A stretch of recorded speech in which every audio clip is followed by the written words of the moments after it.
तो सबसे पहले नंबर पे है हमारे पास द बॉयज़ का ही मेंबर ट्रांसल्यूसेंट। तो गाइस ट्रांसल्यूसेंट की स्किन एक ऐसी कार्बन मेटामटेरियल से बनी है जो कि लाइट को बेंड कर देता है, जिसके कारण वो इनविजिबल हो पाता है।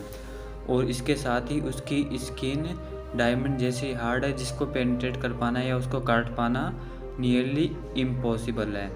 वो तो भाई ने एक स्पोर्ट छोड़ दिया जिसके कारण वो मारा गया। तो इसीलिए ट्रांसल्यूसेंट भी ज़ॉम्बी एपोकलिप्स को इजीली सर्वाइव कर सकता है, क्योंकि इसकी स्किन को काट पाना नामुमकिन है। कोई भी ज़ॉम्बी इसको इन्फेक्ट नहीं कर सकता काट के। तो अब चलते हैं नेक्स्ट मेंबर की तरफ। अब बात करते हैं द बॉयज़ के सेकंड मेंबर द डीप की।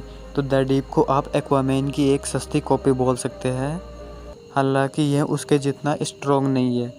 तो द डीप को the king of seven seas कहा जाता है, लेकिन ये वास्तव में बहुत फट्टू किस्म का इंसान है। तो द डीप के पास भी बाकी फूब्स की तरह ही सुपर स्ट्रेंथ, ड्यूरेबिलिटी वगैरह वगैरह है, लेकिन साथ ही यह ओशन में सर्वाइव कर सकता है। तो यह और डीप सी क्रीचर से बात भी कर सकता है, उनसे कम्युनिकेट भी कर सकता है।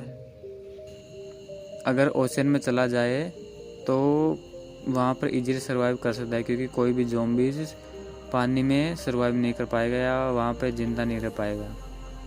तो द डीप भी ज़ॉम्बी एपोकलिप्स को सर्वाइव कर जाएगा।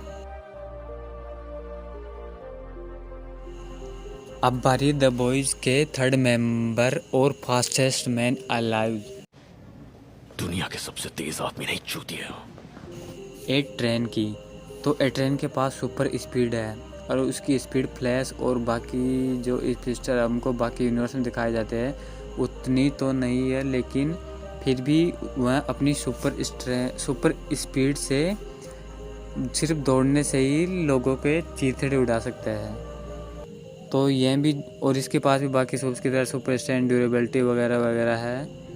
तो ये भी ज़ॉम्बी एपोकलिप्स को सर्वाइव कर सकता है, क्योंकि इसकी स्पीड ही इतनी ज़्यादा है कि कोई भी ज़ॉम्बी जिसको इन्फेक्ट कर ही नहीं पाएगा। तो गाइस एट्रेन भी ज़ॉम्बी एपोकलिप्स को सर्वाइव कर सकता है बिना किसी ज़्यादा स्ट्रगल किए। अब बात करते हैं बॉयज़ के फोर्थ मेंबर ब्लैक नोवार की। तो ब्लैक नोवार को ऊपर के मेंबर्स की तुलना में सर्वाइव कर पाने के लिए थोड़ा स्ट्रगल करना पड़ेगा, क्योंकि इसके पास ऊपर के मेंबर्स के जैसे एडवांटेज नहीं है, क्योंकि ना ही इसकी स्किन इनपेनिट्रेबल, हालांकि ये सुपर ड्यूरेबल तो है, लेकिन फिर भी इसकी स्किन ट्रांसल्यूसेंट की तरह इनपेनिट्रेबल नहीं है।